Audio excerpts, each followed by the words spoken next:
नमस्कार दोस्तों, मैं मनीष कुमार भोज आप सभी का अपने यूट्यूब चैनल पहाड़ एजुकेशन में हार्दिक स्वागत करता हूं। दोस्तों, मैं आज जो श्रृंखला आप लोगों के समक्ष लेके उपस्थित हुआ हूं वो एलटी कला विषय से संबंधित ये श्रृंखला रहेगी, क्योंकि कई बच्चों द्वारा मुझसे प्रत्यक्ष रूप में या फ़ोन के माध्यम से या सोशल मीडिया के माध्यम से बार बार एक प्रश्न पूछा जाता है कि सर एलटी कला में क्या हो रहा है, रिजल्ट घोषित होगा या विज्ञापन जारी होगा। तो इन तमाम चीज़ों को लेकर मैं आज आप लोगों के समक्ष मुखातिब हुआ हूं। तो आज मैं 3 बिंदुओं पर आपसे चर्चा करूंगा। तो वीडियो प्रारंभ करने से पूर्व मैं उन अभ्यर्थियों से विनम्र अनुरोध करना चाहूँगा जो नकारात्मक कमेंट करते हैं, कृपया कर इस वीडियो को आप ना देखें और कोई और अन्य चीज़ों को देख लें। अगर आप नकारात्मक कमेंट करते हैं तो उससे आपकी मानसिकता का प्रदर्शन होता है कि आपकी सोच किस प्रकार से है। तो ज़्यादा कुछ ना कहते हुए आज की वीडियो को प्रारंभ करना चाहूँगा। देखिए दोस्तों, आज का जो मेरा पहला प्रश्न है ये मेरे स्वयं के प्रश्न नहीं है, बच्चों द्वारा पूछे गए प्रश्नों को मैंने यहाँ पर रखा है। देखिए, पहला प्रश्न मुझसे पूछा गया है कि क्या एलटी कला का रिजल्ट घोषित होगा या नहीं। तो मैं आपको ये बता दूं, जो हाई कोर्ट के द्वारा जो डबल बेंच में अपना जो डिसीजन दिया गया था उसके आधार पर अगर हम बात करें तो बात करने से पूर्व उस जजमेंट को देखना अत्यंत अनिवार्य हो जाता है कि उसमें किन चीज़ों का जिक्र हुआ है। आइए देखते हैं। देखिए दोस्तों, ये 32वें नंबर के पॉइंट से अगर हम चलें, आप यहाँ पर देख पा रहे होंगे 32वें नंबर का पॉइंट आपके पास अगर जजमेंट होगा तो उसको देखिए। इसमें कह रहा है कि पूर्वगामी चर्चाओं के मद्देनज़र इस न्यायालय का विचार है कि राज्य सेवा जो निम्नावली है 2014 में जो संशोधन हुए थे और जो 25 फरवरी 2021 को किए गए थे, ठीक है, उन्हें कम से कम नियमों का उल्लंघन करते हुए निरस्त किया जाता है।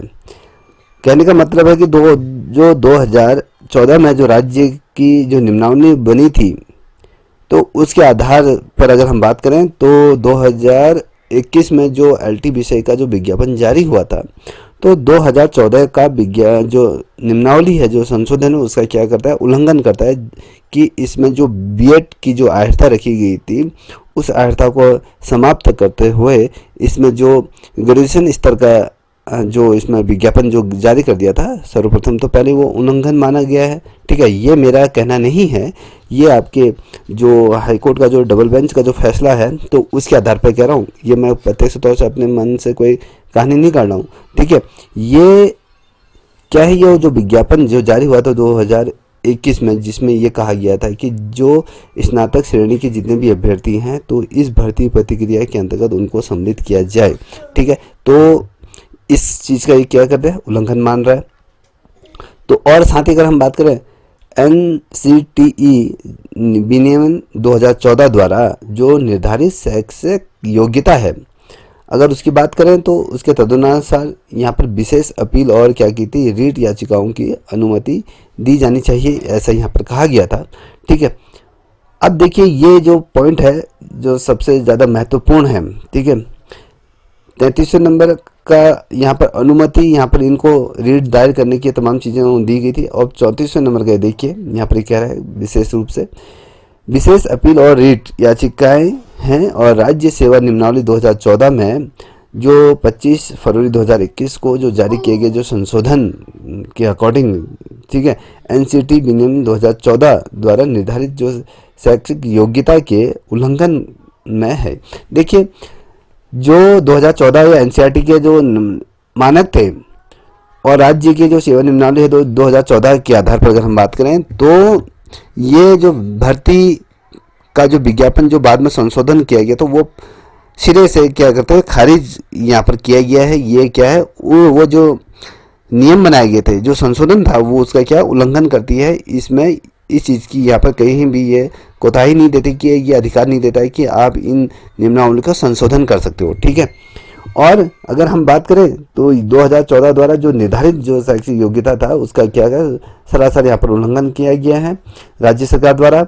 और यहाँ पर आप 35वें नंबर का अगर देखें, जो 35वां जो वाद था इस भर्ती प्रतिक्रिया का, जो जजमेंट आया था उसका अंतिम पॉइंट अगर आप देखोगे तो मैंने इसको हिंदी रूपांतरण किया हुआ है, आप वहाँ पर इंग्लिश में होगा, इसको हिंदी रूपांतरण करके मैंने रखा है। देखिए प्रतिवाद संख्या अगर आप देखोगे, जो एक को लागू नियमों और विनियमों और या दिशा निर्देश के अनुसार बिना किसी देरी के नए सिरे से भर्ती प्रतिक्रिया शुरू करने के यहाँ पर निर्देश दिए जाते। देखिए यहाँ पर तो कहा गया है, यहाँ पर कई बच्चे यहाँ पर दुविधा में थे कि 2021 का क्या करा है, यहाँ पर जो विज्ञापन था उसको क्या कर दिया, निरस्त कर दिया गया है। यहाँ पर आप देख पा रहे होंगे 25 फरवरी 2021 का यहाँ पर क्या गया था, इस जो संशोधन वाला जो विज्ञापन था इसको क्या कर दिया गया, निरस्त कर दिया गया। 2020 में जो विज्ञापन आया उसे निरस्त नहीं किया गया है। ये संभावनाएं हैं कि अभी भी आप लोगों का रिजल्ट घोषित हो सकता है। ठीक है, यहाँ पर जो कोर्ट के द्वारा जो निर्देश दिए गए थे वो बिना किसी देरी के नए सिरे से भर्ती प्रतिक्रिया शुरू करने के यहाँ पर निर्देश दिए गए थे। ठीक है, जब नए सिरे से विज्ञापन को जारी करने के यहाँ पर आदेश दिए गए, भर्ती प्रतिक्रिया को अगर कंप्लीट करने के लिए कह रहे हैं, तो मैं अपना पॉइंट ऑफ व्यू रखूं तो मुझे नहीं लगता कि यहाँ पर रिजल्ट घोषित होगा, क्योंकि कोर्ट द्वारा स्पष्ट तौर पर कहा गया है कि नए सिरे से भर्ती प्रतिक्रिया को प्रारंभ किया जाए। वहाँ पर ये जिक्र नहीं किया है कि 2020 का जो विज्ञापन है उसके आधार पर इस भर्ती प्रतिक्रिया को नए सिरे से प्रारंभ किया। अब नया सिरा क्या है, हर कोई अभ्यर्थी से अलग अलग तरीके से देखता होगा, अलग अलग नज़रिए से इस चीज़ को लेके चल रहा होगा। ठीक है, हर किसी का अपना पॉइंट ऑफ व्यू होता है। मैं किसी के पॉइंट ऑफ व्यू में किसी भी प्रकार का हस्तक्षेप नहीं करना चाहूँगा, मगर जो मैं समझता हूँ, जहाँ तक मेरी बुद्धि समझती है कि भैया जो ये कहा गया है कि भैया नए सिरे से भर्ती प्रतिक्रिया प्रारंभ की जाए, तो नए सिरे से अगर भर्ती प्रतिक्रिया प्रारंभ होती है तो उसके लिए नया ही विज्ञापन यहाँ पर जारी होगा, पहला। ठीक है, बहुत से अभ्यर्थी मेरे इस बात से खफा भी होंगे, इत्तेफाक भी नहीं रखेंगे, तो ये रहेगा। ठीक है, अब वहीं अगर हम बात करें बीए और एमए किए हुए जो छात्र छात्राएं हैं, तो उनका भविष्य अब आगे क्या होगा।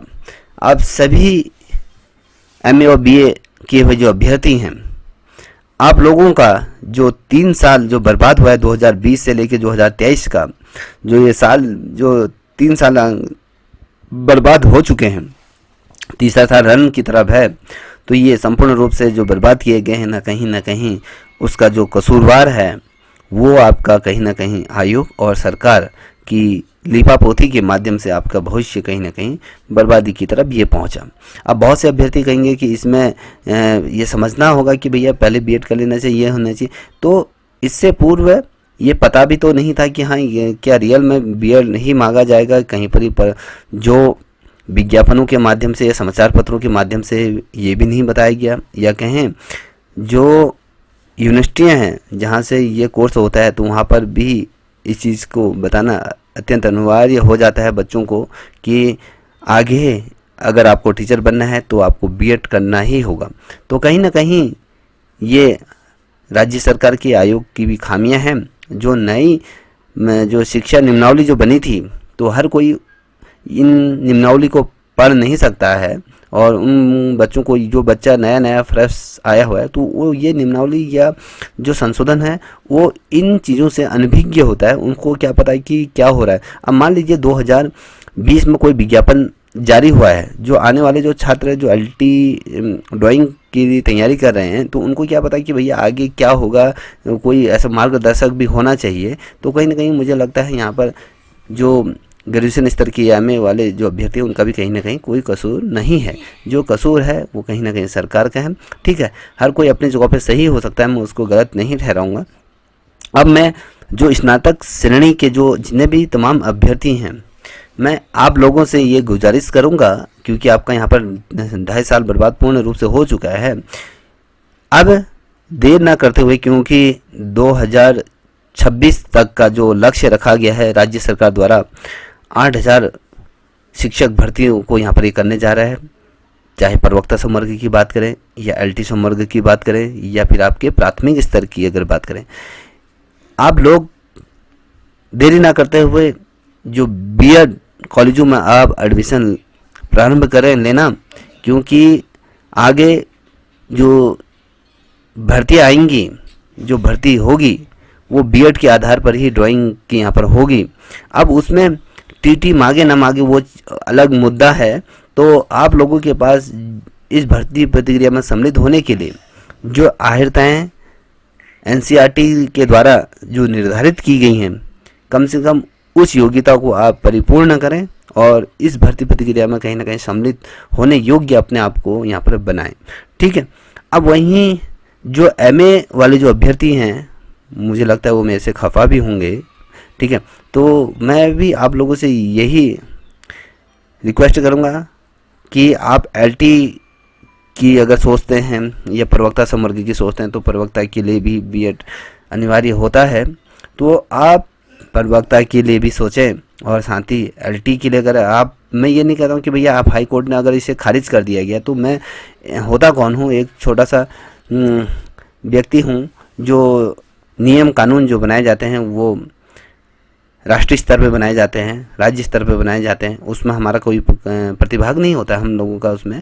तो कहने का मेरा से इतना ही है कि आप जितने भी एमए और बीए वाले जो अभ्यर्थी हैं वो कहीं ना कहीं बीएड की तरफ बढ़े, क्योंकि अभी चाहे गढ़वाल विश्वविद्यालय की बात करें या देवसुमन विश्वविद्यालय की बात करें या कुमाऊं यूनिवर्सिटी या फिर कहें अल्मोड़ा एसएसजे कैंपस की बात करें, यहाँ पर जो विज्ञापन या कहें एलटी उसका क्या बोलते हैं बीएड का यहाँ पर पोस्ट खाली हैं, कॉलेज खाली हैं, वहाँ पर आप एडमिशन ले लीजिएगा।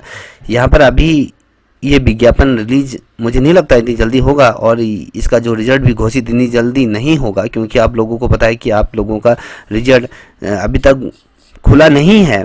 ठीक है। और साथ ही जो आप लोगों के अन्य जो साथी थे उन लोगों की यहाँ पर दूसरी तीसरी भी वेटिंग लिस्ट यहाँ पर जारी हो चुकी है। तो अभी तक आप लोगों के विषय का ये पता नहीं है कि कितने नंबर कौन सा व्यक्ति पाया हुआ है। आप रिजल्ट की तो बात ही दूर है, आप लोगों को ये तक पता नहीं है। ठीक है। तो आप इसमें एक प्रश्न चिन्ह ये भी उठेगा कि जिन अभ्यर्थियों की एज ओवर होने जा रही है उन अभ्यर्थियों का इसमें क्या कसूर है। तो मैं इस चीज़ से सहमत हूँ कि भैया इसमें पूर्व में ये चीज़ें नहीं थी तो अचानक ये चीज़ें आ रही हैं, तो कहीं ना कहीं आप भी उस चीज़ से परेशान या दुखी हैं। तो दुखी होने से या परेशान होने से इन चीज़ों का समस्या का समाधान नहीं होगा। तो अब इस भर्ती प्रक्रिया में सम्मिलित होने के लिए बीएड अनिवार्य कर दिया गया है। यदि कोई अभ्यर्थी ये सोचते हैं कि हम सुप्रीम कोर्ट जाएंगे, चाहे स्नातक श्रेणी वाले या पीजी वाले बच्चे, तो अगर आप सुप्रीम कोर्ट की तरफ अग्रसर होते भी हैं तो क्या वास्तव में क्या सुप्रीम कोर्ट आपकी तरफ सहमत होगा या नहीं होगा, ये भी सबसे बड़ा प्रश्न चिन्ह है। और जो सुप्रीम कोर्ट की जो फीस लगेगी, आप सभी को पता है कि लाखों में वहाँ धनराशि का व्यय होता है। क्या इतना पैसा क्या कोई पर्टिकुलर व्यक्ति या दो चार व्यक्ति खर्च कर पाएंगे? नहीं, क्योंकि हमारे जो बच्चे हैं, जो यहाँ पर उत्तराखंड के जितने भी बच्चे हैं वो क्या हैं, आर्थिक रूप से भी क्या हैं, कमज़ोर हैं। ठीक है। तो इतना झमेले में पड़ने से तो अच्छा है कि भैया आप कहीं निजी संस्थानों से बीएड की तरफ अग्रसर हो। अब बात करते हैं कि उत्तराखंड अधीनस्थ सेवा चयन आयोग ने इस विज्ञापन के लिए कितना समय लगाएगा। अगर यहाँ पर आयोग ड्राइंग सब्जेक्ट का अगर रिजल्ट घोषित करता है कुछ समय और यदि लगता है 2-3 महीने अगर लगता है, तो ये अगर रिजल्ट घोषित करता है तो वो बड़ा देखने लायक होगा, क्योंकि इस का जो रिजल्ट घोषित होगा वो अपने आप में क्या होगा, बड़ा शॉकिंग वाला होगा। क्योंकि जो विज्ञापन निरस्त किया गया है 2021 का विज्ञापन निरस्त किया गया है, अगर ये विज्ञापन निरस्त हुआ है तो जो भर्ती हुई है, जो परीक्षा हुई है, वो भी क्या होगा, सिरे से खारिज होगा। अगर आयोग बहुत से, मैंने कई अभ्यर्थियों से इस संबंध में चर्चा भी की थी कि हाँ, कई अभ्यर्थियों में से ये बताया गया था कि भैया आयोग के पास ये क्या पता अधिकार होता है कि वो सिलेबस में चेंज कर सकता है। अगर चेंज कर सकता है तो ये अच्छी बात है कि रिजल्ट आप लोगों का जल्दी घोषित होए और आप लोग अपने विद्यालयों पर जल्दी से जल्दी नियुक्त होके जाएं। यदि 2021 का विज्ञापन अगर निरस्त किया गया है तो उसके अगर उस सिरे से अगर देखा जाए तो एलटी का जो परीक्षा हुई थी वो भी पूरी तरीके से क्या होगी, निरस्त होगी ना, क्योंकि आप इतना तो आप जानते हैं कि हाईकोर्ट द्वारा स्पष्ट तौर पर कह दिया गया भैया 2021 का क्या है, आपका जो विज्ञापन वो निरस्त कर दिया। जब विज्ञापन निरस्त हो गया तो परीक्षा की कोई बात ही नहीं आती है। अब यहाँ पर रिजल्ट मैं कह रहा हूँ कि इसलिए भी घोषित नहीं हो सकता है क्योंकि जो विज्ञापन जारी हुआ था 21 के आधार पर, उसमें जो सब्जेक्ट रहा वो आपके 100 नंबर का पूरा सब्जेक्ट रहा। अगर 2020 के विज्ञापन के आधार पर अगर हम बात करते हैं तो वहाँ पर 30 नंबर आपका जो टीचिंग एप्टीट्यूड का था और साथ ही जो 70 नंबर का जो आपका सब्जेक्ट रहता था, इस आधार पर तो हुआ नहीं है। तो अगर हम इस आधार को लेके चलते हैं तो यहाँ पर आपका क्या होगा, नया विज्ञापन जारी होगा निश्चित रूप से। यदि आयोग के पास ये शक्ति है या कहें उसके पास ये अधिकार है कि वो पाठ्यक्रम में संशोधन कर सकता है, तो ये इससे अच्छी खुशखबरी आप लोगों की कुछ नहीं हो सकती कि यहाँ पर रिजल्ट जल्दी जारी होने वाला है। और अगर हम बात करें कि भैया अगर नहीं होता है तो इस कंडीशन में रिजल्ट घोषित, तो क्या जो 2020 का जो विज्ञापन था, तो अगर उसका जो विज्ञापन जारी होता है तो उस विज्ञापन में क्या सभी बच्चे प्रतिभाग करेंगे? जो बच्चों ने अभी वर्तमान समय में, अगर मान लीजिए 20 में या 22 में या 23 में जिन बच्चों का बीएड कंप्लीट हो चुका है, क्या वो बच्चे भी इसमें प्रतिभाग करेंगे? अगर ऐसा प्रतिभाग करते हैं तो ये सोच के चलिए तो कोई फ़ायदा ही नहीं होगा। पहले तो ये कोशिश करनी चाहिए जिन अभ्यर्थियों ने 2020 में इस विज्ञापन से रिलेटेड जो आवेदन किया है, कोशिश ये होनी चाहिए कि हाँ, विज्ञापन जल्दी से जल्दी रिलीज करें।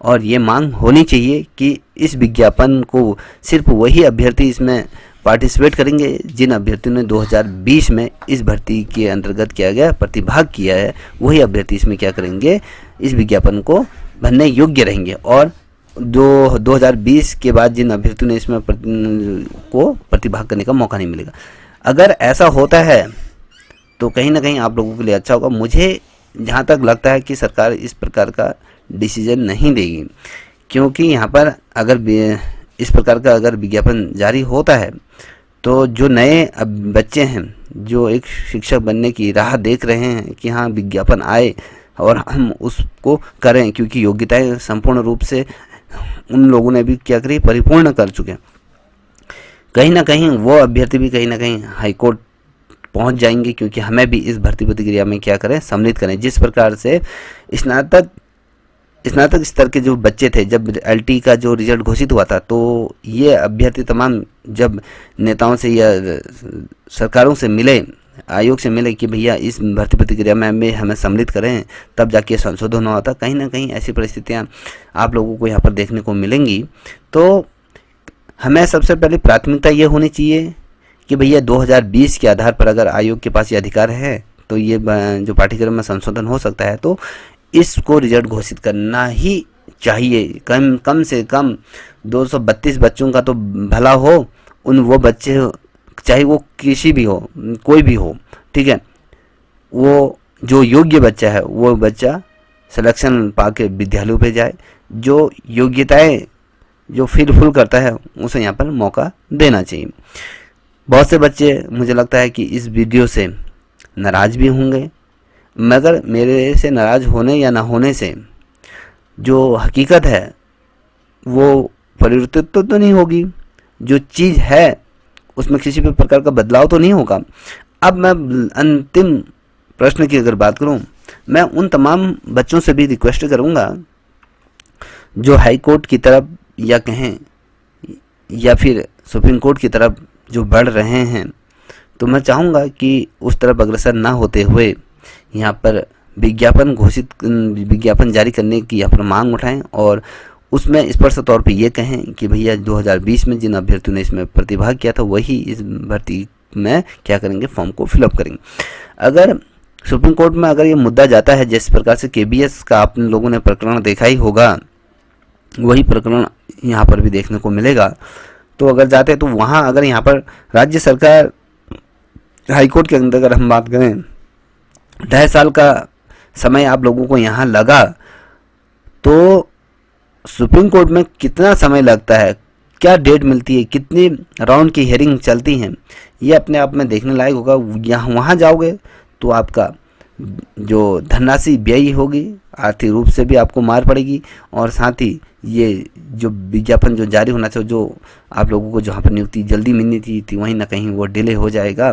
तो सभी से विनम्र अनुरोध है कि नया विज्ञापन जारी करने की यहाँ पर कोशिश करनी चाहिए, या फिर ये जोर शोरों से ये कोशिश करनी चाहिए कि भैया जो रिजल्ट आप लोगों ने बना दिया है और जो मानक के आधार पर जो बच्चा है, जो मानकों की परिपूर्ति करता है, उस बच्चे का कम से कम यहाँ पर रिजल्ट घोषित होना चाहिए। किसी ना किसी का तो रिजल्ट घोषित होना चाहिए, चाहे वो B.Ed वाला ही अभ्यर्थी क्यों ना हो, या नॉन B.Ed वाला ही, या MA वाला ही क्यों ना हो। हाँ, बस एक ही चीज़ होनी चाहिए कि यहाँ पर रिजल्ट घोषित होना चाहिए। अगर हाई कोर्ट के आधार पर अगर हम बात करें, जिस प्रकार से 2021 की जो नियमावली को अगर यहाँ कहें विज्ञापन को निरस्त कर दिया गया है, यहाँ पर अगर रिजल्ट घोषित करना है तो 20 के आधार पर यहाँ पर रिजल्ट घोषित कर दे। वो तमाम जो इस योग्यता को परिपूर्ण करते हैं उन बच्चों का यहाँ पर रिजल्ट जारी निश्चित रूप से यहाँ पर सरकार को करना चाहिए। नए विज्ञापन की तरफ नहीं जाना चाहिए सरकार को, यहाँ पर जल्दी से जल्दी विज्ञापन जारी करें सरकार। ये मेरा अनुरोध है सरकार से भी कि जल्दी से जल्दी बच्चों का रिजल्ट घोषित करें, और ये बच्चे आपके जल्दी से जल्दी विद्यालयों पे जाएं, और जो आने वाला जो LT का जो विज्ञापन है, कम से कम इस LT ड्राइंग की वजह से जो नया विज्ञापन जारी होगा, उस ड्राइंग के सब्जेक्ट में वहाँ पर कहीं कोई प्रभाव ना पड़े, वहाँ पर उस पदों पर वहाँ पर प्रभाव ना पड़े। तो इसलिए यहाँ पर ये रिजल्ट जल्दी से जल्दी घोषित होना ही चाहिए। दोस्तों, यदि आप लोगों को मेरी बातों से कहीं ना कहीं आहत हुए होंगे तो मैं उस चीज़ के लिए आपसे तहे दिल से क्षमा प्रार्थी हूँ। मेरा कोई ऐसा उद्देश्य नहीं था कि आपके हृदय को मैं कहीं ना कहीं ठेस पहुँचाऊँ, मगर जो सत्य है वो चीज़ को एक्सेप्ट करना तो हमें होगा ही, आज नहीं तो कल ये तो होना ही है। तब तक के लिए इतना ही। जय हिंद, जय भारत, जय उत्तराखंड।